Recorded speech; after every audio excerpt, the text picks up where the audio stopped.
हमारा आज का टॉपिक है पॉल्यूशन। हमने कल आपको एनवायरनमेंट के बारे में अच्छे से स्टडी कराया। हमने आपको बताया कि एनवायरनमेंट क्या होता है। हमने आपको उसकी कॉम्पोजिशन, उसके सभी कंपोनेंट्स एंड उसके स्ट्रक्चर के बारे में अवगत कराया। आज हमें मेन टॉपिक की तरफ जाना है। ध्यान रखें कि जब हम एनवायरमेंटल साइंस आपको पढ़ाएंगे, biodiversity, ecosystem and climate change, तो हमारा सब्जेक्ट मैटर ही इन्वायरमेंट रहेगा, बुक का नाम ही इन्वायरमेंट होगा, तब उसको उस सेंस में टारगेट करेंगे। आज के टॉपिक तक हमें आना था जो था पॉल्यूशन। उसके लिए हमने कल जितनी भी बेसिक ग्राउंड आपको बताई, आज हम उसे नेक्स्ट लेवल पे अप्रोच करेंगे। लेकिन एक गलत फहमी नहीं रखनी कि आपका पॉल्यूशन और उसमें आज जो हम एयर पॉल्यूशन करने वाले हैं वो आज फिनिश होगा। आज हम सेकेंड स्टेप ऑफ अप्रोच अपना रहे हैं। पहले कल हमने अप्रोच किया था टॉपिक को, आज भी हम उसे अप्रोच करेंगे। आज हम आपको एक कंप्लीट ओवरव्यू बहुत अच्छा एयर पॉल्यूशन का दे देंगे सारा, लेकिन उसमें से फिर कुछ चीज़ें निकल के आएंगी, जैसे ओजोन लेयर डिप्लीशन कुछ खास कारणों से। एक तो सभी को पता है, एक जैसे due to the stratospheric clouds, और ये सिविल सर्विसेज के बहुत इंपॉर्टेंट क्वेश्चन, तो उस पर डिटेल में टॉपिक जाना है जब हम इसको वाइंड अप कर रहे होंगे। सेकंड, बायो रेमेडिएशन एक कंसेप्ट है, उसको डिटेल में समझना है। Third, air quality index of the government of India जो 2015 में शुरू किया, उसे डिटेल में स्टडी करना है। चौथा, पर्टिकुलेट मैटर्स को लेकर के जो पॉल्यूशन है उसको डिटेल में स्टडी करना है। लैंडसेट कमीशन की रिपोर्ट को हमें डिटेल में स्टडी करना है। फोटोकेमिकल स्मॉग को हमें डिटेल में स्टडी करना है। फ्लाई ऐश को डिटेल में स्टडी करना है। ये कुछ ऐसे टॉपिक हैं जिनको यहीं से उठा के हम आने वाले 1-2 दिनों में डिटेल में ले जाएंगे, लेकिन एक लेवल पे आज बहुत खूबसूरती से कंसेप्ट क्लियर होगा, ताकि आपको डिटेल टॉपिक में कोई बाधा आएगी ही नहीं। उस वे में हम शुरू करते हैं। मैं आपको डेफिनेशन समझनी सिखाऊंगा, पढ़ाऊंगा, ताकि पॉल्यूशन के मामले में जब भी इशू क्रिएट होता है तो डेफिनेशन में, हमें डेफिनेशन बहुत जनरलाइज लगती है लेकिन वो इतनी होती नहीं। पॉल्यूशन क्या होता है? देखिए, पॉल्यूशन होता है कि एनवायरनमेंट में किसी भी तरह के अनडिज़ायरेबल चेंजेस होना, एनवायरनमेंट में किसी भी तरह के अनडिज़ायरेबल चेंजेस होना, जो क्या करते हैं, एनवायरनमेंट की ही physical, chemical and biological activities को एडवर्सली अफेक्ट करते हैं। Physical, chemical and biological activities को एडवर्सली अफेक्ट करते हैं। अनदर इम्पॉर्टेंट लाइन जो एनवायरनमेंट में, व्हाट इज़ पॉल्यूशन? एनवायरनमेंट में कोई भी ऐसी चीज़ का इंट्रोडक्शन होना, कोई भी ऐसी चीज़ इंडक्ट होना जो एनवायरनमेंट की फिजिकल केमिकल प्रॉपर्टी को चेंज करे, मने द कंटेमिनेंट्स। तो another definition is the introduction of the contaminants into the environment which can alter the physical, chemical and biological properties of the environment in an adverse manner। Adverse manner में वो उसे alter कर देंगे। आई बात समझ में? तो अब यहाँ पर एक कंसेप्ट आया कि undesirable changes in the physical, chemical and biological properties, और दूसरा कंसेप्ट निकल करके आया कंटेमिनेंट्स का एडिशन होना, है ना। और तीसरी चीज़ इसमें क्या निकल करके आती है कि अनडिज़ायरेबल चेंजेस जो होंगे, क्या होंगे? एक तो केमिकल चेंजेस होंगे।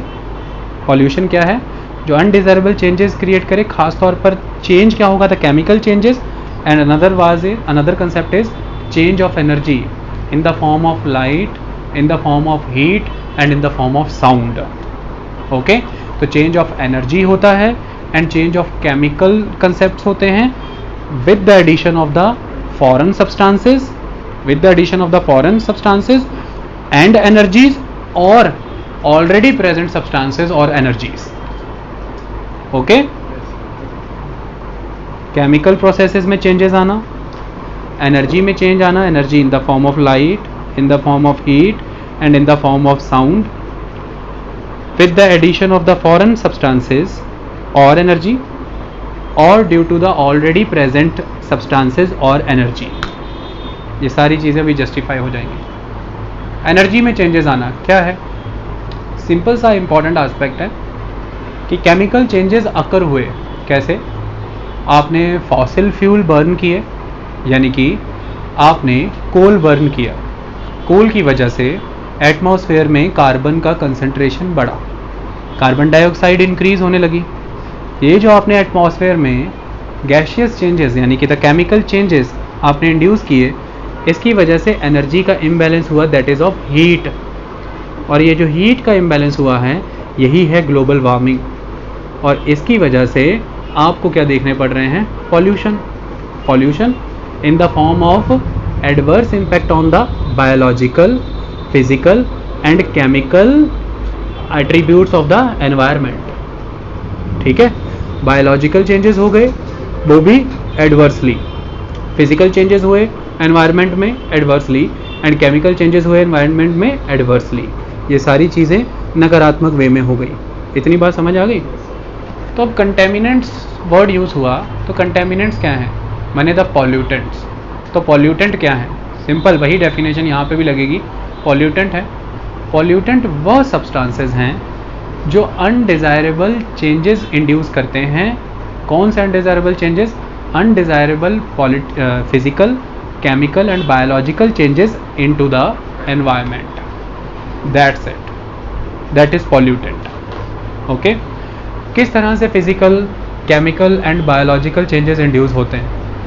कुछ एग्जांपल्स मैं आपको बताता हूँ। कुछ खास तरह के रेडियो एक्टिव मटीरियल एटमॉस्फेयर में यानी कि एयर में, सॉइल में आ जाते हैं, इनके थ्रू ये फूड चेन में आ जाते हैं। और इसी तरह के radio active materials Nagasaki and Hiroshima पे बम्बार्डिंग के बाद, एटम बॉम्ब की बम्बार्डिंग के बाद इंडक्ट हुए, जिन्होंने वहाँ के लोगों की ग्रोथ को स्टंटेड रखा, उनके ऑर्गन्स डिसफॉर्म्ड रहे, उनकी फिजिकल प्रॉपर्टीज़ डिसफिगर्ड रही। तो इस तरह के बायोलॉजिकल चेंजेस आपने इंड्यूस कर दिए। वहाँ पर लंबे समय तक वेजिटेशन देखने को नहीं मिली, आपने ग्रासेस को अल्टर करके रख दिया पूरी तरह से।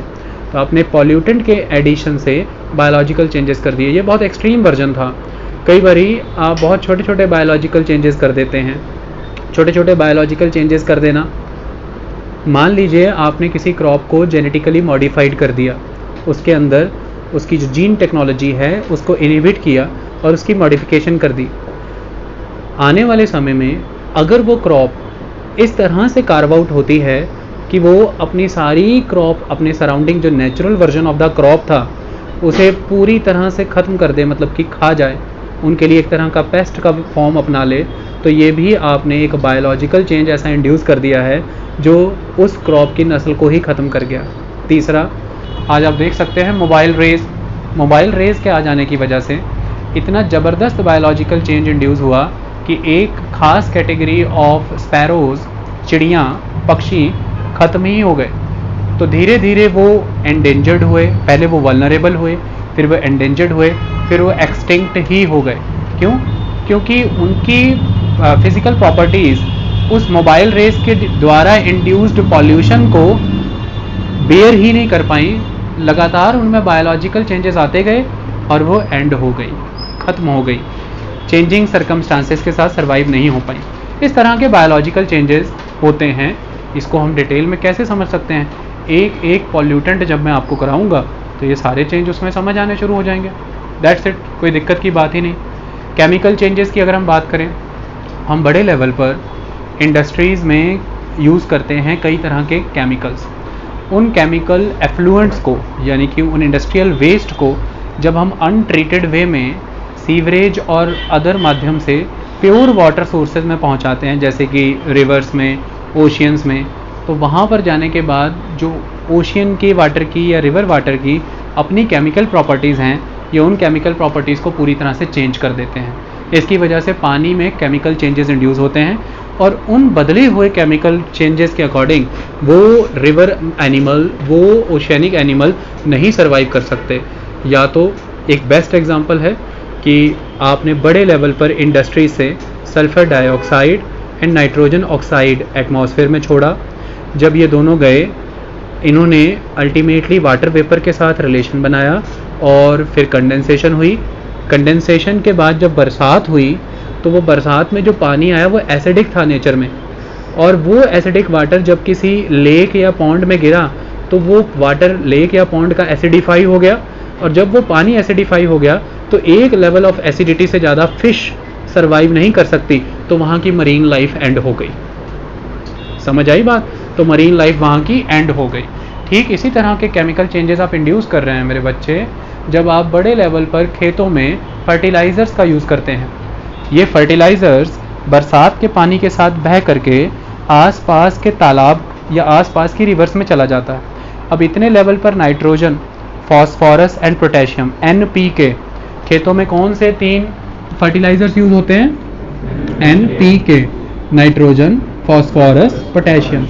जब आप इस लेवल पर खेतों में फर्टिलाइज़र्स यूज़ कर रहे हैं खेतों की फर्टिलिटी को बढ़ाने के लिए, उपजाऊ क्षमता को बढ़ाने के लिए, जब बरसात का पानी होता है तो खेतों के साथ मिट्टी के साथ साथ ये फर्टिलाइज़र्स को भी बहा करके बगल की नदी में, तालाब में, किसी भी अदर एरिया में जा करके वो सारे के सारे फर्टिलाइज़र वहाँ पे डिपॉजिट कर देता है। इसकी वजह से बड़े लेवल पर वो पानी में जो अवेलेबल एल्गी है, एल्गी एक तरह की वेजिटेशन है जिसे हम काई कहते हैं, पानी में कहीं पर भी देखना हरे रंग की काई लग जाती है, तो वो जो एल्गी है उसको फर्टिलाइज़र एक्सेस में मिल गया, वो एक्सेस ऑफ फर्टिलाइज़र लेने के बाद बहुत बूम कर जाएगी, उसकी ग्रोथ बहुत हो जाएगी, तो पूरी तरह से वो जो पानी का सरफेस है उसके ऊपर एल्गी जम जाएगी और उसके अंदर फिर सनलाइट पेनिट्रेट नहीं कर पाएगी, तो अंदर की मछलियाँ सनलाइट की कमी से मर जाएंगी और उनके मरने के बाद उन्हें डिकम्पोज करने के लिए जब बैक्टीरियाज आएंगे, इसकी वजह से पूरा का पूरा पानी जो है वो कंटेमिनेटेड है। तो आपने फर्टिलाइज़र्स के वाया पानी की केमिकल प्रॉपर्टीज़ को बदला, केमिकल प्रॉपर्टीज़ बदलने की वजह से वहाँ पर एल्गी हाई लेवल पर बूम हो गए, तो बायोलॉजिकल चेंजेस आप इंड्यूस कर रहे हैं वहाँ पर। उसके बाद वहाँ पे मछलियाँ मरी और मछलियों को खाने के लिए हाई लेवल पर बैक्टीरियाज आ गए, और बैक्टीरिया को ये काम करने के लिए ऑक्सीजन बहुत चाहिए, तो आपने उस पर्टिकुलर पानी के ऑक्सीजन को मेजर करके ये बता दिया कि इसमें कितना पोल्यूशन है या नहीं। इसको आप क्या कहते हैं? Biological oxygen demand, BOD। This is.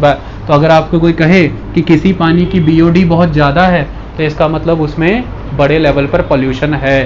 क्यों? क्योंकि वहाँ पर हाई लेवल पे फिर बैक्टीरिया है, क्योंकि उन बैक्टीरिया को बड़े लेवल पर डेड एनिमल मिल रहे हैं और उन डेड एनिमल्स को खाने के लिए, उनको तोड़ने के लिए किसी भी इंसान को, किसी भी जीव को ऑक्सीजन चाहिए। अगर आपको मैं यहाँ पर अभी ये कहूँ कि आपको कोई काम करना है तो आप उतना ही ज़्यादा ऑक्सीजन लेंगे, तो जितना ज़्यादा पानी में ऑक्सीजन जा रहा है इसका मतलब उतने ज़्यादा जीव जंतु हैं, जितने जीव जंतु हैं उतना ज़्यादा वो पानी पॉल्यूटेंट है, ये माना जाता है, क्योंकि उसमें डेड एनिमल्स फिर बहुत हैं। आई समझ में? अनदर आस्पेक्ट, आप कई तरह की फिजिकल प्रॉपर्टीज़ में चेंजेस कर रहे हैं। जैसे आपने बड़े लेवल पर ट्रीज़ की कटिंग करी, अब हाई लेवल पर ट्रीज़ कट करने की वजह से जब बरसात अब हो रही है तो आपकी सॉइल एंड आपका लैंड सीधा सीधा एक्सपोज हो गया है रेन को। इसकी वजह से सारी upper fertile layer of the soil बह गई है, इरोजन हो गया है, तो आपने बड़े लेवल पर फिजिकल चेंजेस इंड्यूस कर दिए वहाँ के पर्टिकुलर सॉइल में। दूसरा इंपॉर्टेंट आस्पेक्ट, आपने तेज़ी से पेड़ काट दिए। ये पेड़ काट देने की वजह से, जो पेड़ों की वजह से मॉइस्चर दिया जाता था एटमॉस्फेयर को, मॉइस्चर का कंटेंट रिड्यूस हो गया है। मॉइस्चर का कंटेंट रिड्यूस हो जाने की वजह से वहाँ पर जो पहले रेनफॉल हुआ करता था अब वो कम हो गया है। क्यों? बरसात होने के लिए गर्म होकर के ऊपर उठती हुई हवा को अपने साथ मॉइस्चर चाहिए। वही वाटर वेपर जो गैशियस फॉर्म में ज़मीन पे अवेलेबल हैं, ऊपर जाने के बाद ठंडे होके वो वाटर ड्रॉपलेट्स बनते हैं और इन्हीं वाटर ड्रॉपलेट्स से बादल दिखते हैं। हमें बादल जो दिखते हैं ये condensed version of the evaporated water ही है। जब पेड़ ही नहीं रहे तो फिर फोटोसिंथेसिस के प्रोसेस से वो वेपर देते थे, तो वेपर भी नहीं रहेंगे।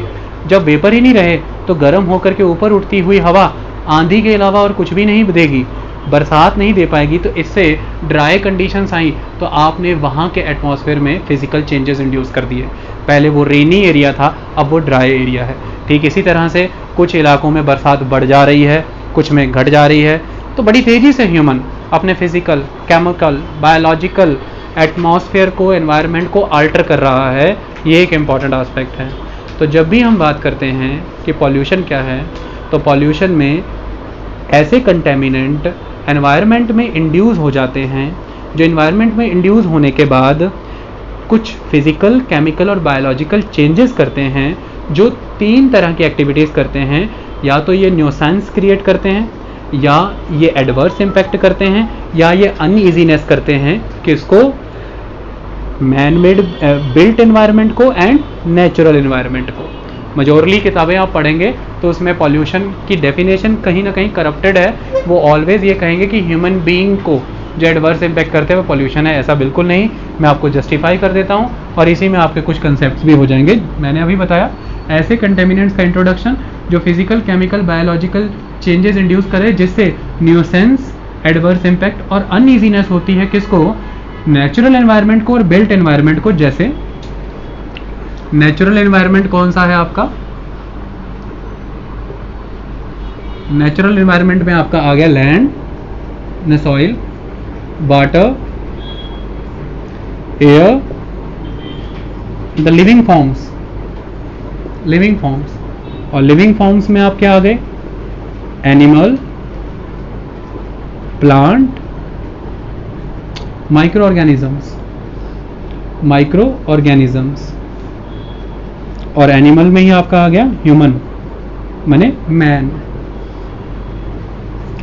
और बिल्ट एनवायरनमेंट में आपके कौन आ गए, बिल्ट एनवायरनमेंट में आपके आ गए industries, buildings, construction material, infrastructure, road, railways, जितना भी आपने डेवलप कर रखा है, एंड आर्टिफिशियल लैंडस्केप्स जैसे कि पार्क्स और अदर रिक्रिएशनल एरियाज। अब हमने कुछ ऐसे कंटेमिनेंट्स इंड्यूस कर दिए हैं जो physical, chemical and biological changes लेकर के आए और इनकी वजह से या तो न्यूसेंस क्रिएट हुई, मैंने बाधा, तो बाधा पैदा हुई, या एडवर्स इम्पैक्ट हुआ, नकारात्मक असर हुआ, या अनईजीनेस हुई। इन दोनों चीज़ों में, नेचुरल एनवायरनमेंट में, बिल्ट एनवायरनमेंट में। अब ये तो आपको बहुत अच्छे से लगता है कि पॉल्यूटेंट्स होंगे तो वाटर पॉल्यूट होता है, सबने पढ़ा, लैंड पॉल्यूट होता है, एयर पॉल्यूट होता है, और लिविंग बींग्स के ऊपर animal, plant and micro organisms पे असर पड़ता है। But this important aspect is also there. Why? Taj Mahal के बारे में ये कहा जाता है कि वो बड़ी तेज़ी से कोरोड हो रहा है। मतलब मथुरा में जो रिफाइनरी है, द मथुरा ऑयल रिफाइनरी, उसमें से बड़े लेवल पर पर्टिकुलेट मैटर्स निकल रहे थे और वो पर्टिकुलेट मैटर्स ताजमहल से जाकर के चिपक रहे थे, जिसकी वजह से ताजमहल येलो पड़ रहा था। दूसरा, आगरा के इस रीजन में बहुत सारी रबर एंड केमिकल इंडस्ट्रीज़ हैं और रबर एंड केमिकल इंडस्ट्री से oxides of sulphur and oxides of nitrogen, माने sulphur dioxide and nitrogen oxide निकलता है, जो कहीं ना कहीं वाटर वेपर्स के साथ एक्यूमुलेट होकर के जब कंडेंस होता है तो होता क्या है, एसिड रेन का क्रिएशन होता है। एसिड रेन क्या होती है? मैंने आपको एक बात बताई थी कि वाटर वेपर्स जो हैं, ये सन है, ये सरफेस है, सन से हीट रिसीव हुई, ये पूरा एरिया गर्म हुआ, तो यहाँ पर जो पैकेट ऑफ एयर है, जो एयर यहाँ पर अवेलेबल है, वो एयर गर्म हुई और एयर की एक टेंडेंसी है कि गर्म हो करके वो फैलती है। गैसेस मॉलिक्यूल है ना, गर्म करोगे तो एक्सपैंड होंगे, वाटर वेपर है, एक्सपैंड होगा। जैसे ही कोई चीज़ फैल जाए वो हल्की हो जाती है, तो एयर एक्सपैंड्स, देन उसका वेट लाइट हो जाता है, और अगर कोई चीज़ हल्की है तो वो ऊपर उठेगी। तो अब जैसे ही ये लैंड गर्म हुआ, टेम्परेचर रेज हुआ, तो एयर राइज कर गई। डन। अब जब एयर राइज हुई है तो एक लेवल पे जाके एटमॉस्फेयर में, अपर लेयर पे जाके टेम्परेचर फॉल करेगा, और इस ऊपर चढ़ती हुई हवा के साथ वाटर वेपर भी थे, क्योंकि गर्मी लेने के बाद पानी गैस में बदल गया था। जब आप पतीले में पानी गर्म करते हो, सारा पानी कहाँ चला जाता है, स्टीम बन जाता है ना। स्टीम में हाथ लगाना, हाथ गीला हो जाएगा, तो वो वेपर बन गए। वेपर जब इस गर्म हवा के साथ ऊपर जा रहे हैं तो धीरे धीरे अपनी वही ली हुई हीट छोड़ेंगे, जिसे हम कहते हैं लेटेंट हीट ऑफ कंडेंसेशन। तो जब इन्होंने हीट छोड़ी तो सारे के सारे वाटर मॉलिक्यूल जो फैले हुए थे वो छोटे होंगे, एक दूसरे के पास आएंगे, और जब एक दूसरे के पास आएंगे तो फिर से गैस से फिर लिक्विड बनेंगे, तो ये वाटर ड्रॉपलेट्स बनेंगी। और वाटर ड्रॉपलेट्स को आपस में जुड़ने के लिए कोई प्लेटफॉर्म चाहिए था, मैंने पहले ही बताया था। एक सीट चाहिए, गद्दी, जैसे आपको बैठने के लिए चेयर चाहिए, इन्हें गद्दी चाहिए। वो कौन होते थे? हाइग्रोस्कोपिक न्यूक्लियाइज। और वो कौन से होते थे? Mostly dust particles. लेकिन जब वाटर वेपर्स को कंडेंसेशन होने के लिए वो hygroscopic nuclei nitrogen oxide and sulphur dioxide provide करे, उसे कहते हैं एसिड रेन। मतलब अब वो कंडेंस डस्ट पार्टिकल्स पे नहीं हो रहे, वो condense nitrogen oxide and sulphur dioxide पे हो रहे हैं। इसकी वजह से वो जो वर्षा होगी वो एसिडिक वर्षा है, क्योंकि ये एसिडिक कैरेक्टर दे देंगे। क्यों? क्योंकि जैसे ही सल्फर डाइऑक्साइड, पता है ना ये sulphur dioxide, nitrogen oxide, NOx लिखते हैं, ऑक्साइड्स ऑफ नाइट्रोजन को हम नॉक्स। तो जैसे ही sulphur dioxide and nitrogen oxide पानी से मिलते हैं, पानी यहाँ पे आप कहेंगे कहाँ से आया? Water vapour. जैसे ही वाटर वेपर से मिलते हैं, इनकी फॉर्म क्या हो जाती है? सल्फर डाइऑक्साइड हो जाता है सल्फ्यूरिक एसिड, सल्फ्यूरिक एसिड, और नाइट्रोजन ऑक्साइड हो जाता है नाइट्रिक एसिड।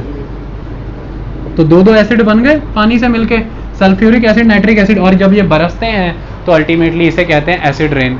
तो ये एसिड रेन जो है जब ताजमहल पे बरसती थी तो ताजमहल की जो upper layer of the marble होती है, जिसे हम लैमिनेटेड लेयर कहते हैं, ये उसको उड़ा देती थी। और जब वो एक बार वो उड़ जाए तो अंदर की मार्बल लेयर को अदर एटमॉस्फेरिक कणों के द्वारा करोड करना बहुत ईजी है। इससे धीरे धीरे ताजमहल ख़त्म हो रहा था, क्योंकि उसकी लस्टर चली जा रही थी, उसकी शाइन चली जा रही थी। इसकी वजह से गवर्नमेंट ने बहुत से इनिशिएटिव लिए। सबसे पहला इनिशिएटिव ये लिया कि उस पर्टिकुलर रीजन में पेट्रोल व्हीकल्स को प्रमोट किया। दूसरा, कंप्रेस्ड नेचुरल गैस CNG को प्रमोट किया कि CNG यूज़ होगी यहाँ पर, डीजल एंड पेट्रोलियम व्हीकल्स को अवॉइड किया जाए। बहुत सारी इंडस्ट्रीज उठा दी गई, केमिकल एंड रबर इंडस्ट्रीज वहाँ से उठा दी गई, ख़त्म कर दिया गया। पीक आवर्स डिसाइड किए गए। मथुरा रिफाइनरी के अंदर बहुत सारे इक्विपमेंट्स इंस्टॉल किए जो अपने सस्पेंडेड पार्टिकुलेट मैटर को रिड्यूस कर सके।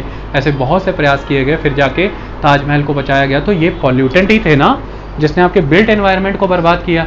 तो इस तरह से वो आपके बिल्ट एनवायरनमेंट को बर्बाद करते हैं। ऐसे बहुत से एग्जांपल्स हैं जिससे आपके नेचुरल पार्क्स, जब हम बिल्ट एनवायरनमेंट की बात करते हैं तो जंगल तो आ जाता है नेचुरल एनवायरनमेंट में, लेकिन उसी जंगल को साफ करके अगर आप खेती करते हो तो वो तो एग्रीकल्चर फील्ड है, वो तो आपने बनाई है ना, तो वो है आपका built environment, your agricultural fields.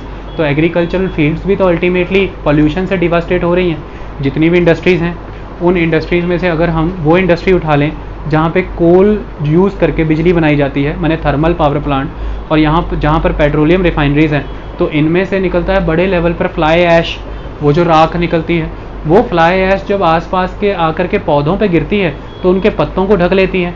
और पत्तों के में ही ये ताकत है कि पत्ते सनलाइट रिसीव करके अपना फूड बनाते हैं, तो पौधा ग्रो करता है। अब जब पत्ते ही ढक लिए गए हैं फ्लाई ऐश के द्वारा तो फूड नहीं बनेगा, और जब फूड नहीं बनेगा तो पौधा मर जाएगा, तो फसलें भी मर जाएंगी। तो जहाँ पर भी रिफाइनरीज़ हैं या जहाँ पर भी थर्मल पावर प्लांट है, वहाँ के किसानों की यही शिकायत है कि हमारी खेतीबाड़ी की पैदावार गिरती चली जा रही है।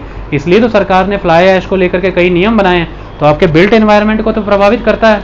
तो पॉल्यूशन में सिर्फ नेचुरल एनवायरनमेंट थोड़ी ना आएगा, बिल्ट एनवायरनमेंट भी आएगा। ओके, तो कोई भी वो कंटेमिनेंट जो एनवायरनमेंट में फिजिकल, केमिकल, बायोलॉजिकल चेंजेस इस लेवल पर लेकर के आए जो न्यूसेंस करे, ऑब्स्ट्रक्ट, एडवर्स इंपैक्ट करे और अनइजीनेस करे मैन को, प्रॉपर्टी को एंड एनवायरनमेंट को। मैन माने the living forms, property and environment, ये तीनों चीज़ें। एनवायरनमेंट भी इम्पैक्ट होता है, प्रॉपर्टी भी इम्पैक्ट होती है, लिविंग फॉर्म भी इम्पैक्ट होती है। ये हो गया complete pollution and pollutant. Done है भाई? चलिए अब यहीं पे आपको, जब तक आगे टॉपिक की तरफ बढ़ते हैं, कुछ रोचक बातें भी बताते हैं। मैंने अभी आपको बताया कंप्रेस्ड नेचुरल गैस। आपको पता है अगर आपको किसी चीज़ से काम लेना है तो आपको उसका तापमान बढ़ाना है। अगर एक बार आप उसका टेम्परेचर रेज कर दें तो वो चीज़ अपनी हीट से बहुत सारी मशीन्स को मूव कर सकती है। और टेम्परेचर बढ़ाने का साइंस में एक बड़ा खूबसूरत तरीका है। आप किसी भी चीज़ का प्रेशर बढ़ा के भी टेम्परेचर बढ़ा सकते हैं, क्योंकि pressure is directly proportional to temperature. Pressure कैसे बढ़ता है? इंसानों की तरह समझो, अपने किसी भी दोस्त को पकड़ना, उसको कंधों से दबाना शुरू कर देना नीचे की तरफ, तो आप अपना प्रेशर उस पर बढ़ाओगे तो उसका माथा और मुंह देखना लाल हो जाएगा, क्योंकि उसका टेम्परेचर भी बढ़ जाएगा। इसी तरह से हम जो गैस है, नेचुरल गैस, उसको कंप्रेस करते हैं। इतना कंप्रेस, इतना कंप्रेस, इतना कंप्रेस करते हैं कि उसका टेम्परेचर इतना ज़बरदस्त होता है कि यू कैन नॉट इमेजिन। क्योंकि वही मॉलिक्यूल्स जो अपने लेवल पर फैले हुए थे, आपने उनको हाई लेवल पे कंप्रेस किया, अब वो एक दूसरे के ऊपर प्रेशर एक्सर्ट कर रहे हैं, तो इसकी वजह से उनका टेम्परेचर रेज कर रहा है। ये फिनोमेना पे कंप्रेस, जैसे जब आप दो इंजन देखेंगे, एक डीजल इंजन होता है, एक पेट्रोल इंजन होता है। डीजल और पेट्रोल इंजन में एक फ़र्क होता है। जो पेट्रोल इंजन है वो इंटरनल कंबशन इंजन होता है। जो डीजल इंजन होता है ये डीजल कम, ये इंजन कम कंबशन होता है। क्या फॉर्मूला है दोनों में? पेट्रोल इंजन में air and oil, air and fuel दोनों मिक्स होने के बाद इकट्ठे कंप्रेस होते हैं और फिर उन्हें दिया जाता है इग्निशन, यानी कि the first stroke of compression. तो पहले आपने उनके इनर्मस हीट टेम्परेचर रेज कर दिया, फिर आपने दिया उसको इग्निशन, फिर आपने उसे किया कंबस्ट। ओके, एंड जो डीजल इंजन रहता है इसमें फ्यूल कंप्रेस नहीं किया जा सकता, इसमें आप सिर्फ और सिर्फ एयर को कंप्रेस करते हैं और वो इतनी कंप्रेस होकर इतनी हीटअप हो जाती है कि फिर उसमें छोड़ा जाता है फ्यूल। उस कंप्रेस्ड एयर में फ्यूल का छींटा मारा जाता है और जैसे ही फ्यूल डाला जाता है एनॉर्मसली हीटेड एयर में, तो वहीं से दी जाती है साथ ही इग्निशन, तो फिर वो कंबस्ट होता है। और दोनों को कंबस्ट होकर काम क्या है? पिस्टन को मूव करना। जैसे ही पिस्टन मूव करेगा ऊपर नीचे, वैसे ही गरारियां घूमनी शुरू हो जाएंगी, और वो गरारियां जब घूमनी शुरू हो जाएंगी तो उनसे कनेक्टेड गाड़ी के चक्के में लगे हुए एक्सल घूमने लग जाएंगे, गाड़ी का पहिया घूमने लग जाएगा। मोटरसाइकिलों में एक पिस्टन रहता है, बड़े बड़े ट्रकों में कितने सारे पिस्टन रहते हैं, तो पिस्टन को ही हमें घुमाना है और पिस्टन घूमता है स्पार्क से, जैसे जैसे उसे वो लगती है वो घूमता है। तो ये diesel engine and petrol engine का फ़र्क है। और ये MCQ जिस लेवल की UPSC लेवल पे सिविल सर्विसेज में साइंस के एस्पेक्ट में ऐसी ही व्यवहारिक चीज़ें आपसे पूछी जाएंगी। ये सीधे सीधे क्वेश्चन है कि उसमें फ्यूल प्लस एयर कंबाइंड वे में कंप्रेस होती हैं in the internal combustion engine of the petrol, and diesel engine में फ्यूल नहीं सिर्फ एयर कंप्रेस होती है। ये बात आप ध्यान में रखें। आई बात समझ में? चलें आगे। अब हम आपको पॉल्यूटेंट्स के कुछ टाइप्स समझाने के प्रयास करते हैं कि ये किस किस क्लासिफिकेशन सिमी, इसे कहते हैं क्लासिफिकेशन। ये लाइन के बाद कहीं आपका ये नमन कर जाए, इसे कहते हैं हिप हॉप, है ना, बिकॉज आप तो काफ़ी एडवांस्ड हो। तो क्लासिफिकेशन में क्या होता है, हम अलग अलग ढंग से इसको क्लासीफाई करते हैं। पहला क्लासिफिकेशन किस फॉर्म पर होता है कि ये देखते हैं कि ये किस वे में एग्जिस्ट कर रहा है, प्राइमरी है या सेकेंडरी है, मतलब कितने लंबे समय तक ये अपने आप को बदले बिना एग्जिस्ट कर सकता है। तो उसमें दो तरह के पॉल्यूटेंट्स आते हैं। पहला होता है प्राइमरी पॉल्यूटेंट एंड सेकंड होता है secondary pollutant. Okay, primary pollutant and secondary pollutant. तो प्राइमरी पॉल्यूटेंट कौन सा होता है? प्राइमरी पॉल्यूटेंट वो होता है जो बहुत लंबे समय तक बिना फॉर्म चेंज किए एग्जिस्ट करता रहता है, जो बहुत लंबे समय तक बिना फॉर्म चेंजेस हुए एग्जिस्ट करता रहता है, उसे हम प्राइमरी पॉल्यूटेंट कहते रहते हैं। आई बात समझ में? तो ये प्राइमरी पॉल्यूटेंट कौन सा हो गया? मोस्टली जैसे DDT है, जैसे ग्लास है, जैसे प्लास्टिक्स हैं। ओके, तो ये प्राइमरी पॉल्यूटेंट्स हैं। ये बिना फॉर्म चेंज हुए अपनी इसी फॉर्म में लंबे समय तक एग्जिस्ट करते रहते हैं। ओके, ठीक। सेकेंडरी पॉल्यूटेंट्स कौन से होते हैं? वो होते हैं जो प्राइमरी पॉल्यूटेंट्स के आपस में मिलने की वजह से बने होते हैं। प्राइमरी पॉल्यूटेंट के आपस में मिलने की वजह से जो थर्ड प्रोडक्ट निकल करके आया है वो होते हैं। जैसे अगर नाइट्रोजन ऑक्साइड का हाइड्रोकार्बन्स के साथ रिलेशन इस्टेब्लिश हो जाए तो इससे आपको एक नया ही वर्जन देखने को मिलता है, दैट इज़ पैरोक्सिल एसिटिल नाइट्रेट, जिसे हम पैन कहते हैं। पैरोक्सिल एसिटिल नाइट्रेट। ओके, तो इसे पैन कहते हैं, ये बहुत इंपॉर्टेंट है। तो ये पहले से एग्जिस्ट कर रही दो चीज़ें, nitrogen, oxides of nitrogen and the hydrocarbons. Hydrocarbons जो मोस्टली फॉसिल फ्यूल्स में से निकलते हैं, उनके रिएक्शन से तीसरी चीज़ निकल करके आई, तो it is a pan, it is a secondary जो प्राइमरी से बनता है। ठीक है, अगली भी क्लासिफिकेशन और है। वो क्लासिफिकेशन किस तरह से है कि ये जो पर्टिकुलर पॉल्यूशन है ये क्या पहले से अवेलेबल है या फिर इन्हें बाहर से ऐड किया गया है। ओके, तो वो दो तरह की हैं, क्वांटिटेटिव पॉल्यूटेंट्स, और क्वालिटेटिव पॉल्यूटेंट्स। कैसे समझाएं इनको? इनको ऐसे समझाया जा सकता है, क्वांटिटेटिव पॉल्यूटेंट्स ये एटमॉस्फेयर में, एनवायरनमेंट में नेचुरली अकरिंग होते हैं, ये होते ही हैं, लेकिन जब इनकी एक थ्रेश होल्ड लिमिट बढ़ जाती है तब ये पॉल्यूटेंट हो जाते हैं। जैसे आप सब जानते हैं कार्बन डाइऑक्साइड, ये तो एटमॉस्फेयर में होती ही है। एक पैकेट ऑफ एयर है या फिर एक एटमॉस्फेयर में हमारे इसकी मात्रा कितनी है 0.036%, तो ये तो एक्सेप्टेबल लिमिट है। And carbon dioxide you know is very important. अगर carbon dioxide, water vapour, ozone, इस तरह की ग्रीन हाउस गैसेस ना होती तो हम तो मून की तरह हो जाते ना, चंद्रमा की तरह। सुबह का टेम्परेचर +170 डिग्री और शाम का टेम्परेचर -150 डिग्री, लेकिन अर्थ पे एक टेम्परेचर मेंटेन रहता है, उसको मेंटेन करने का काम तो ये ग्रीन हाउस गैसेस ही करती हैं। लेकिन ये नुकसानदायक कब है? आप कोयला जलाते जा रहे हैं, पेड़ काटते जा रहे हैं, petrol, diesel and LPG burn करते चले जा रहे हैं, उसकी वजह से एटमॉस्फेयर में कार्बन बढ़ता चला जा रहा है। उसके बढ़ने की वजह से वो 0.036% से बढ़ कर के अगर 0.04% पे आएगा फिर इट इज़ पॉल्यूटेंट, क्योंकि फिर वो ग्रीन हाउस इफ़ेक्ट देने लग जाएगा। और ग्रीन हाउस इफ़ेक्ट का मतलब ये है कि वो ज़्यादा से ज़्यादा कार्बन है डाइऑक्साइड तो उतनी ज़्यादा हीट ट्रैप करेंगे, तो उतना ही ज़्यादा एटमॉस्फेयर को गर्म करेंगे, तो उतना ही ज़्यादा आइस मेल्ट होगी आर्कटिक में और अंटार्कटिका में, ग्लेशियर्स में। और जितनी ज़्यादा आइस मेल्ट होगी उतना ज़्यादा पानी समुद्रों में आएगा, जितना समुद्रों में पानी आएगा उतना ज़्यादा वाटर लेवल रेज होने से आइलैंड डूब जाएंगे, नदियों में बाढ़ आएगी, मरीन लाइफ डिस्ट्रॉय हो जाएगी। क्यों?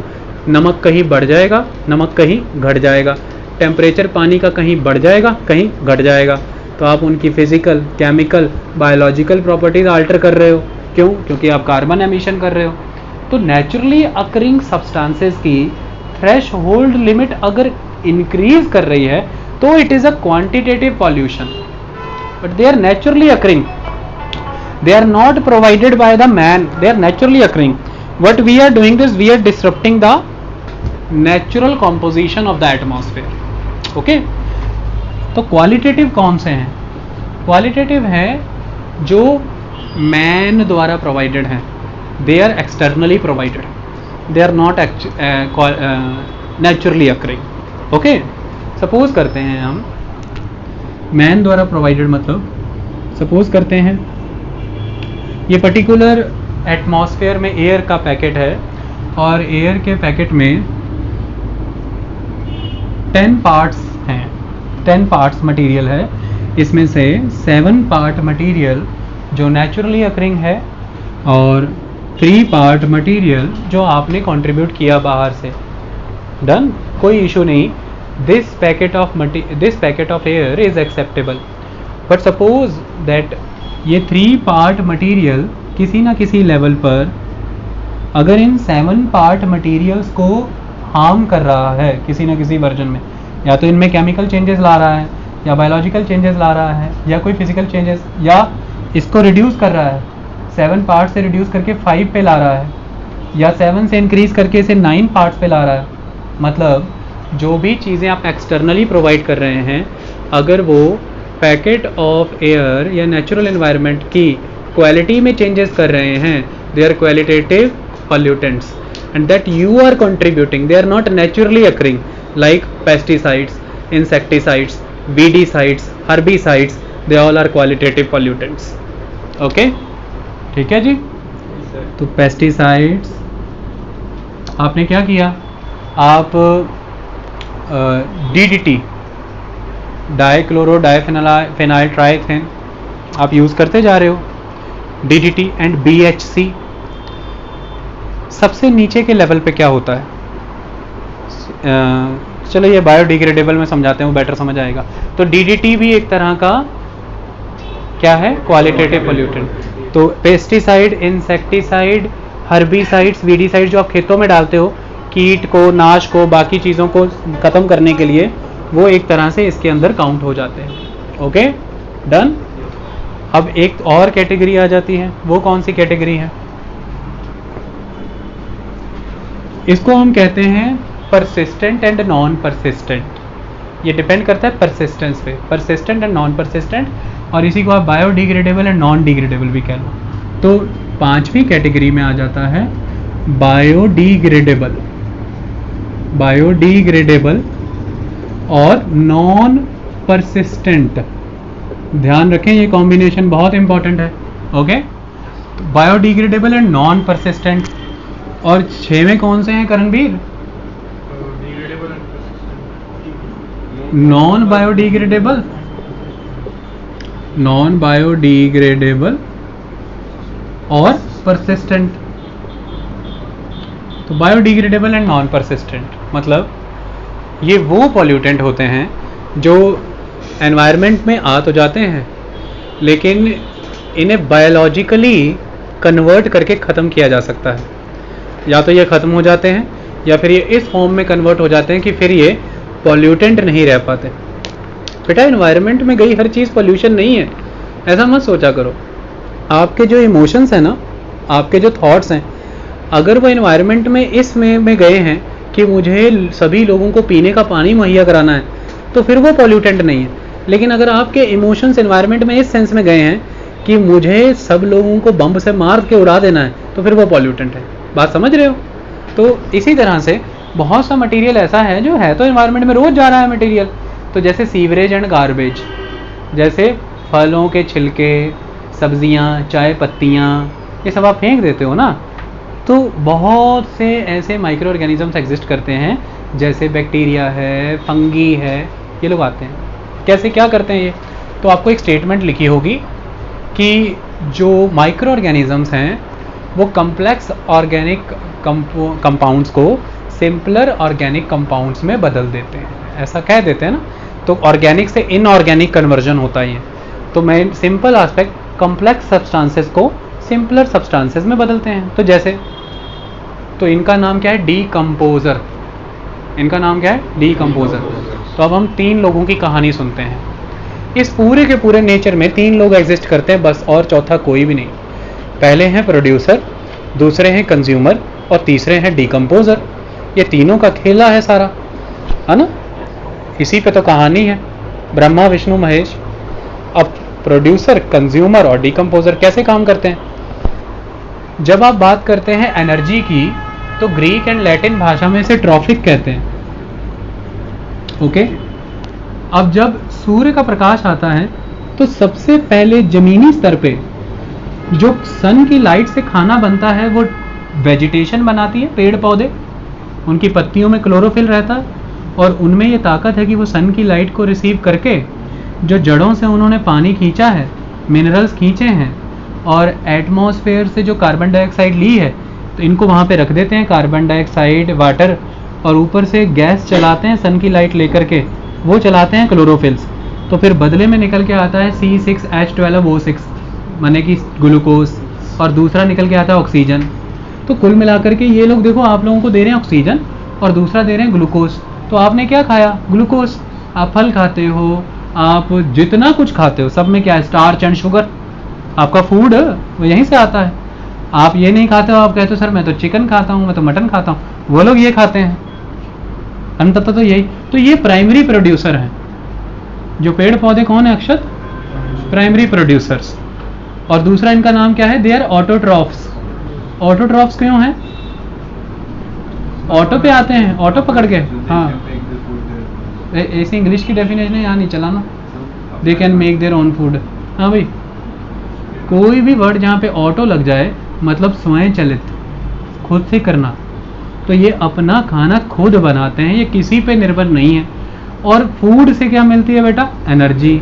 तो ये ऑटो एनर्जी बनाते हैं ना, ऑटोट्रॉफ, एनर्जी मैंने ट्रॉफ, तो ये ऑटोट्रॉफिक हैं। अब अपने प्राइमरी प्रोड्यूसर अपनी मर्जी से अपना खाना खुद बना लिया, इनको खाने आ गया कौन है? मैं साग खाता हूँ ना, या कोई हिरन आ गया, तो हिरन ने खा ली ग्रास, और ग्रास खा के थोड़ी दूरी पे गया तो शेर ने उसको खा लिया और आधा मरा छोड़ दिया। उसके ऊपर आ गई बहुत सारी मक्खियाँ। आने के बाद अब वो क्या करेंगी? ह्यूमन, मेरे अंदर जब आप जाओगे तो मेरे अंदर DNA, RNA बहुत कुछ मिलेगा जिसमें प्रोटीन है। ये DNA, RNA देर प्रोटीन, और ये कैसे बनते हैं? हमारे फूड में नाइट्रोजन का कंटेंट है। तो मैं धीरे धीरे कंपोज हुआ हूँ। पहले सेल, फिर टिश्यू, फिर ऑर्गन। ये है मेरी कॉम्पोजिशन, है ना। लेकिन मेरी कॉम्पोजिशन तो बड़ी कॉम्प्लेक्स हो गई है ना। मैं कहाँ से शुरू हुआ और आज मैं कितने कॉम्प्लेक्स वर्जन में हूँ। मेरा हर ऑर्गन कितना कॉम्प्लेक्स सिस्टम है। अब जमीनी स्तर पर है माइक्रो ऑर्गेनिज्म। बैक्टीरिया आया, बोले ये कौन है मरा पड़ा है, कहते बस खा तू। मुझे फूड चाहिए था, मैंने ग्रास खाई थी। उनको भी फूड चाहिए, वो जीव जंतुओं को खाएंगे, लेकिन उन्हें खाना चाहिए बिल्कुल बेसिक वर्जन में। तो पहले कहेंगे कि ये बड़ा कंपोज हो रखा है, इसको पहले डीकम्पोज करो, इसको खोलो, इसके पहले वाले वर्जन में वापस लाओ, बिल्कुल सेल। तो पूरा डीकम्पोज आपको कर देंगे। इसकी वजह से आप जितनी गैसेज, जितने मटेरियल से बने हो, सारी वापस नेचर में आ जाएंगी। Hydrogen cycle, carbon cycle, oxygen cycle, सारा जो आपने आज दिन तक लिया था सब नेचर में वापस आ जाएगा। वो अपनी भूख मिटा के चले जाएंगे। तो ये हैं डीकम्पोजर्स। ऐसे में ये आपके जितना भी वेस्ट आपने भेजा है नेचर में, वो सारे को डीकम्पोज करके किसी को सॉइल बना देते हैं, मिट्टी, किसी को लिटर बना देते हैं, या फिर से सॉइल में न्यूट्रिएंट्स आ जाते हैं ना, नाइट्रोजन, सब कुछ वापस भेज देते हैं। तो वो सारे न्यूट्रिएंट्स और बाकी चीज़ों में वापसी चली जाती है और आप खत्म हो जाते हैं। देखना कोई भी जानवर मरा होता है, थोड़े दिन बाद दिखता नहीं, किसी ने नहीं उठाया उसको। देखो पार्क की, ग्राउंड की सफाई तो आप करने जाते हो, मुझे बताओ जंगलों में झाड़ू लगाने कौन गया?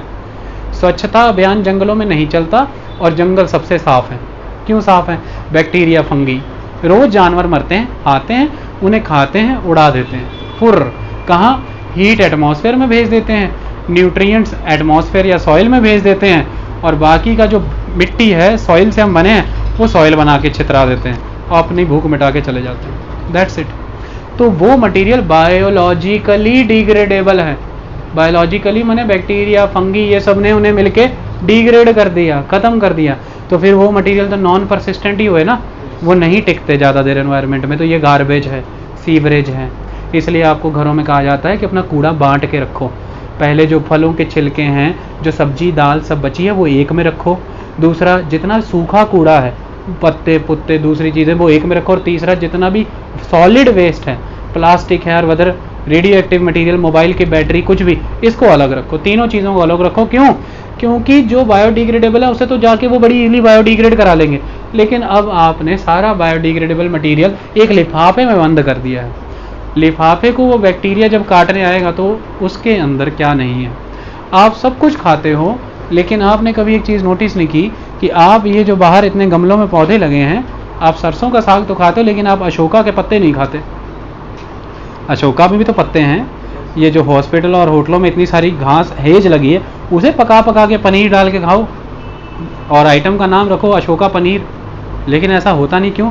क्योंकि आप वही खा के पचा सकते हैं जिसके लिए आपकी बॉडी में कैटलिस्ट है। जो कैटलिस्ट ही नहीं है तो वो चीज़ तो एडिबल ही नहीं है, खान योग ही नहीं है। इसीलिए आप कोयला नहीं खा सकते। अगर भगवान ने किसी दिन आपके अंदर ऐसे कैटलिस्ट डाल दिए तो आप कोयला भी पचा लोगे, तो फिर कोयला खाने लगोगे, जानते हो। तो ऐसे में होता ये है कि ये जो बैक्टीरियाज हैं, इनके अंदर ये कैटलिस्ट ही नहीं है कि ये प्लास्टिक मटेरियल को, ग्लास को, डीडीटी को, इस तरह की चीज़ों को सिंपलर कंपाउंड्स में बदल सकें, तोड़ सकें। तो फिर ये कभी ख़त्म ही नहीं होते, ये परसिस्ट ही करते रहते हैं। तो ये क्या है? नॉन बायोलॉजिकली डिग्रेडेबल, तो दे आर परसिस्टेंट। जिसमें सबसे इम्पॉर्टेंट आ जाता है ग्लास ही, प्लास्टिक ही, दूसरा डीडीटी भी आ जाती है। यहीं से तो फिर आपने एक कंसेप्ट देखा कि जब हमने छिड़काव डीडीटी का किया खेतों में, वो चली गई वाटर एंड न्यूट्रिएंट्स के साथ फल में, दाने में, चावल में, गेहूं में। उसको आपने खाया, उसको खाया हिरन ने या किसी ने भी, लेकिन वो बायोलॉजिकली तो डिग्रेड ही नहीं होती। उसको आगे खा लिया शेर ने या फिर और किसी जानवर ने, उसको आप खा रहे हो जा करके। तो सारी की सारी नीचे से ऊपर तक डीडीटी आपके थाली में आके ख़त्म हो रही है, क्योंकि लास्ट कंज्यूमर आप हो। इसीलिए कहते हैं कि every successive stage at the trophic level, primary producer से प्राइमरी कंज्यूमर से सेकेंडरी कंज्यूमर तक, हर सक्सेसिव स्टेज में प्रोग्रेसिवली इंक्रीज हो रहे हैं ये डीडीटी और पेस्टिसाइड, इंसेक्टिसाइड। इसको कहते हैं बायोलॉजिकल मैग्निफिकेशन। मतलब they are progressively increasing with every successive stage without diminishing. It is biological magnification. इसलिए आप बर्बाद हो रहे हैं क्योंकि आपकी फूड चेन में ये घुस गए हैं, ये नॉन डिग्रेडेबल। तो फिर आप कहेंगे ये डिग्रेडेबल ही है, फिर इनका कैसे होगा ये? हाँ है ना, मैंने वर्ड यूज़ किया बायोलॉजिकल, ये बायोलॉजिकली नॉन डिग्रेडेबल है, बट हम फिजिकल प्रोसेस से तो डिग्रेड कर सकते हैं, हीट से, प्रेशर से, टेम्परेचर से, केमिकल से। हम केमिकल चेंजेस कर देंगे, हम टेम्परेचर चेंजेस कर देंगे। तो प्लास्टिक बायोलॉजिकली डिग्रेडेबल नहीं है, लेकिन माचिस की तीली लगा के जला देना, माचिस की तीली जला देना, प्लास्टिक खत्म हो जाएगी, नीचे टपक टपक के गिर जाएगी, कुछ और बन जाएगी, लेकिन प्लास्टिक की फॉर्म से तो खत्म हुई। तो फिर इसलिए हम कहते हैं कूड़ा अलग करो, क्योंकि फिर वो इसे ले जाते हैं सॉलिड वेस्ट प्लांट में। वो जो प्लास्टिक के पॉलीमर्स हैं उनको ले जाने के बाद उन पे प्रोसेस करते हैं और फिर इनसे क्रिएट होती है एनर्मस हीट, और उस हीट से क्या पैदा हो जाती है? बिजली। तो आपने अक्सर सुना होगा कि सॉलिड वेस्ट प्लांट बिजली क्यों नहीं बनाती सरकार, लेकिन बिजली बनाने के लिए पहले कूड़ा इकट्ठा करें। कूड़ा इकट्ठा करने के लिए पहले आपकी मत इतनी होगी आप इनको अलग करें, क्योंकि सरकारें अगर उन्हें अलग करने बैठी तो पहले दिन का कूड़ा 10 दिन में अलग होगा, तो अगले दिन का कूड़ा कब अलग होगा? फिर 50 साल कूड़ा अलग करने में लगेंगे, तो अगले 50 साल बिजली बन जाएगी, उतने में 50 साल का कूड़ा आ जाता है। ओके, तो फॉरेन कंट्रीज में बाहर 3 डस्टबिन है, तीनों डस्टबिन में अलग अलग पड़ा रहता है सामान, ट्रक आता है उठा के ले जाता है, एक मटेरियल की उसी समय वहीं पे खाद बना के क्यारियों में डाल देता है ऑन द स्पॉट, और एक मटेरियल को रास्ते में घुमाते घुमाते ले जाता है, आगे जा करके फिर फैक्ट्री में डालते हैं तो बिजली बन जाती है। सिंपल सी बात। इस बोतल को दबाना या घुमाने का प्रयास करना, ये गर्म हो जाएगी, टच करके देख लेना। पॉलीमर्स चेन की तरह होते हैं। प्लास्टिक पेट्रोलियम प्रोडक्ट से बनी है, इसकी टेंडेंसी है हीट रिलीज करने की। इस तरह के मटेरियल्स हीट रिलीज करते हैं, and you can very well create energy from such kind of sources. For that you need to treat it in a better way. So the concept is कि आपको persistent materials को भी ख़त्म करने का एक तरीका है। For that you need to plan. इसलिए solid waste management is the main aspect of the Amrut cities, smart cities. हमने जो अमृत प्लान चलाया है ना, अमृत सिटीज़, उनमें सॉलिड वेस्ट मैनेजमेंट सबसे इंपॉर्टेंट है स्मार्ट सिटीज़ में। ओके, सारी क्लासिफिकेशन आपको समझ आई? अब जब आपको क्लासिफिकेशन ही क्लियर हो गई है तो फिर हम 1 बाय 1 पॉल्यूटेंट पकड़ते हैं। सबसे पहले बड़ी खूबसूरत एंड रोचक कहानी पकड़ते हैं पर्टिकुलेट मैटर की, सस्पेंडेड पर्टिकुलेट मैटर, जिसके हो हल्ला चीहाड़े हैं दुनिया भर में, जिसके बारे में रोला रप्पा मचा हुआ है। बीजिंग के साथ हमें कंपेयर किया जा रहा है और ये कह दिया जा रहा है कि बस भारत की जितनी भी शहर उस बार काउंट किए गए थे वो तकरीबन ऊपर ही पाए गए चाइना से भी। वो क्या कहानी है, आइए। हर बार सर्दियों के महीने में दिल्ली में हंगामा सा मच जाता है, अखबार वाले लोग भी परेशान हो जाते हैं। कारण क्या होता है कि वहाँ पर दिखना बंद हो जाता है, सारा दिन हेजी सा रहता है। वो हेजी एस्पेक्ट लोगों को तंग करता है, लोग मास्क लगा के घूमते हैं। ये क्या है, चलिए स्टडी करते हैं, चीज़ों को समझते हैं।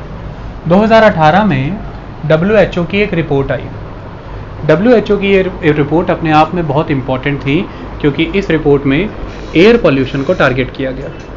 एयर पॉल्यूशन में से भी इसमें पर्टिकुलेट मैटर को टारगेट किया गया कि पर्टिकुलेट मैटर पे बात होगी इस बार।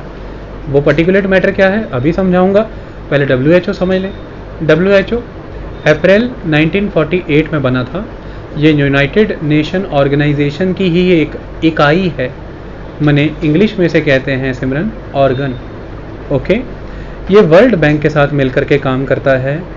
ये वर्ल्ड लेवल पर non governmental organisation and private institutions के साथ मिल करके अवेयरनेस फैलाता है, स्प्रेड करता है। ये एनवायरनमेंट और अदर एस्पेक्ट्स पे डाटा कलेक्शन करता है। ये डिजीज़ के ऊपर बात करता है, पॉल्यूशन के ऊपर बात करता है, communicable and non communicable disease दोनों की चर्चा करता है। ये इंपॉर्टेंट एस्पेक्ट है। और प्रयास भी करता है कि WHO वर्ल्ड बैंक की सहायता से फंड्स मुहैया करा सके। इसकी अलग अलग समय पर की गई स्टडीज़ की ही रिपोर्ट्स को स्टडी करके इंटरनेशनली गवर्नमेंट्स अपनी पॉलिसी फॉर्म करती हैं। तो ये स्टडीज़ बहुत इंपॉर्टेंट है। लगभग 194 कंट्रीज़ इसके मेंबर के तौर पे काम करती हैं। स्विट्ज़रलैंड के जेनेवा में इसका हेडक्वार्टर है। और 2018 की रिपोर्ट में इसने 2016 के डाटा को कंसिडर किया। लगभग इसने 108 देशों के 4300 शहरों का, 108 कंट्रीज़ के 4300 सिटीज़, जिन्हें मेगा सिटीज़ कहा जाता है, जिनमें जनसंख्या लगभग 1 करोड़ 40 लाख काउंट हुई, ऐसे 4300 शहरों के ऊपर एयर मॉनिटरिंग डाटा निकाला है। और एयर मॉनिटरिंग डाटा सरप्राइज कर देता है भारत को पूरी तरह से, क्योंकि उसमें जो टॉप 15 सिटीज़ हैं में से मेजॉरिटी इंडियन सिटीज़ फॉल करती हैं, जिसमें दिल्ली ने टॉप स्थान ले लिया है। ओके, अब हम इस चीज़ को समझते हैं क्या होता है। पर्टिकुलेट मैटर क्या होता है? सबसे पहली तो बात यह है,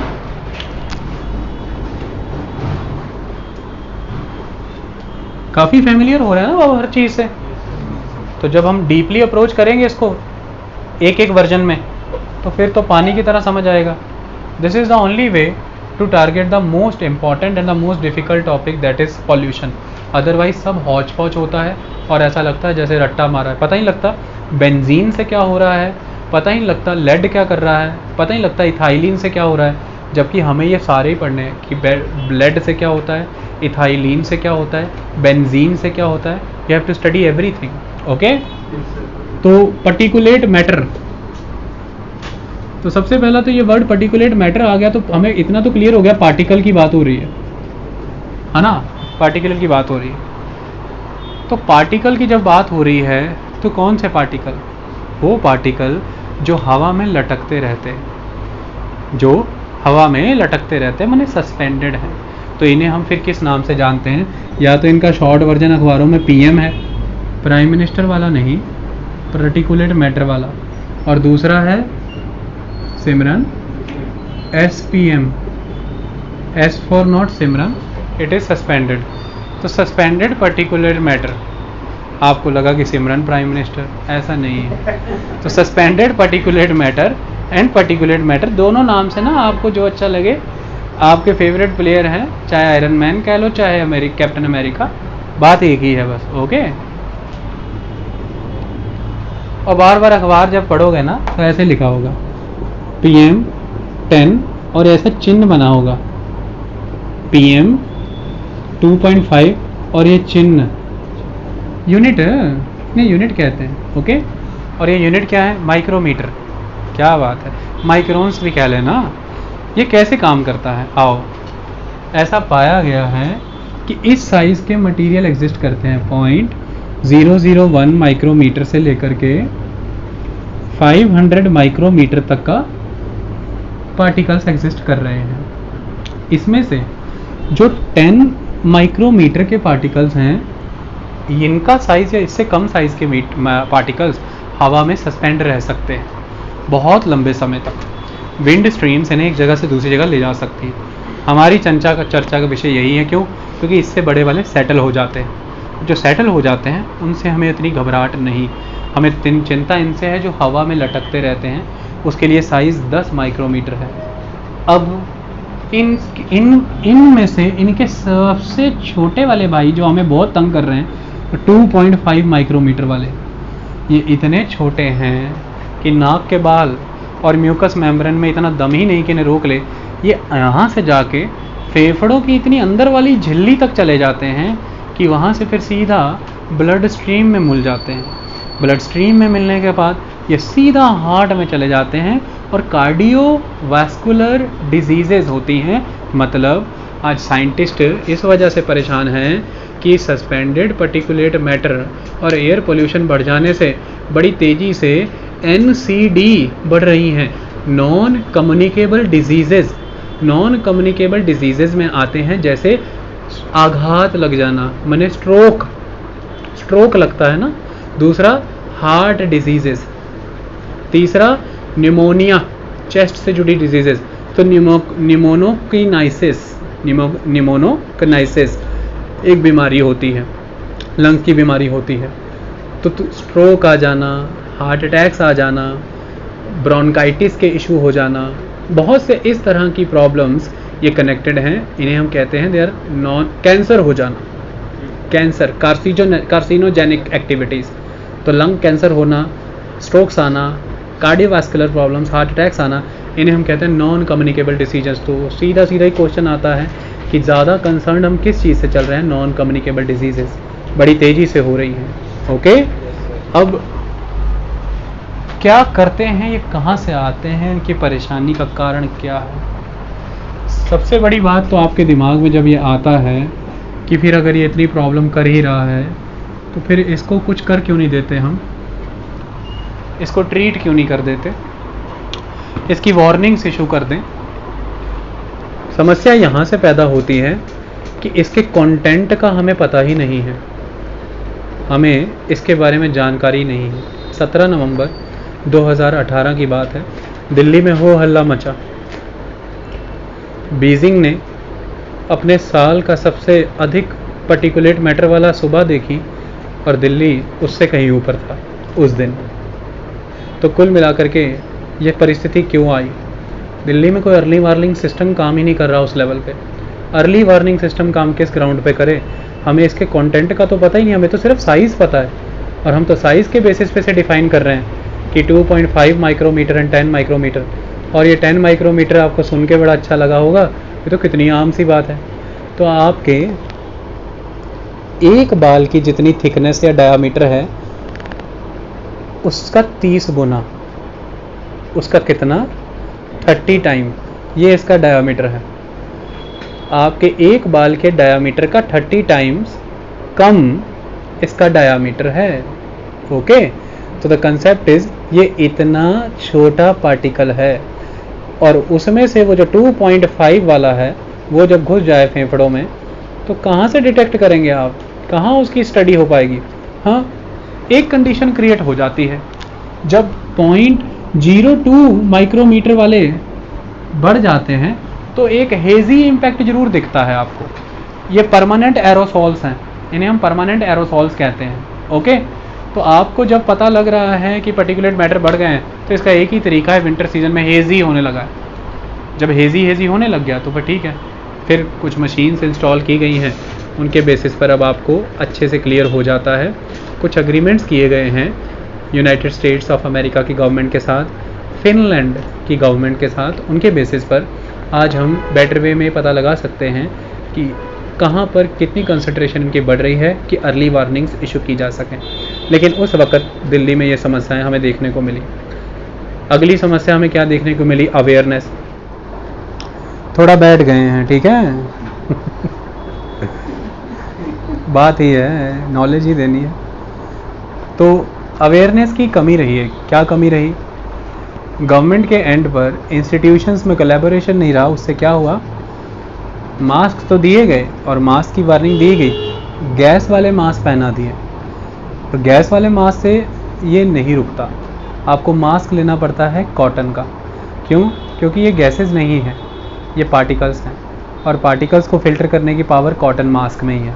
तो ये एक बहुत बड़ा प्रॉब्लम रहा, इसकी वजह से लोग बहुत सफ़र करते रहे।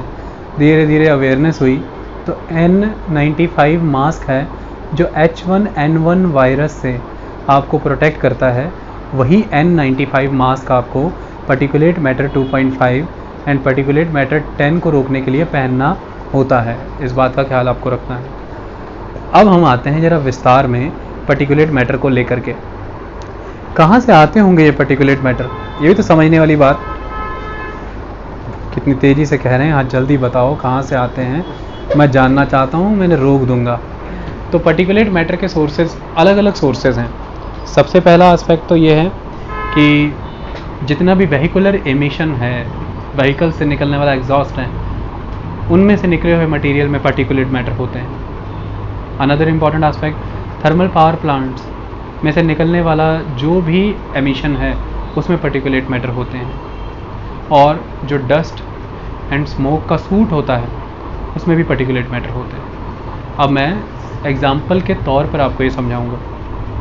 जब हम पार्टिकुलेट मैटर की बात करते हैं तो हमें ये क्लियर होना ज़रूरी है कि कौन से पार्टिकल्स हैं। तो उसको हम लिख देते हैं, समझिए। पार्टिकल्स ऑफ कार्बन के पार्टिकल्स होते हैं, और ये कार्बन के पार्टिकल्स मोस्टली आपको कहाँ से मिलते हैं? Buses, trucks and power plants के एमिशन से। Okay, the emissions and exhaust of buses, trucks and thermal power plants. दूसरा, नाइट्रेट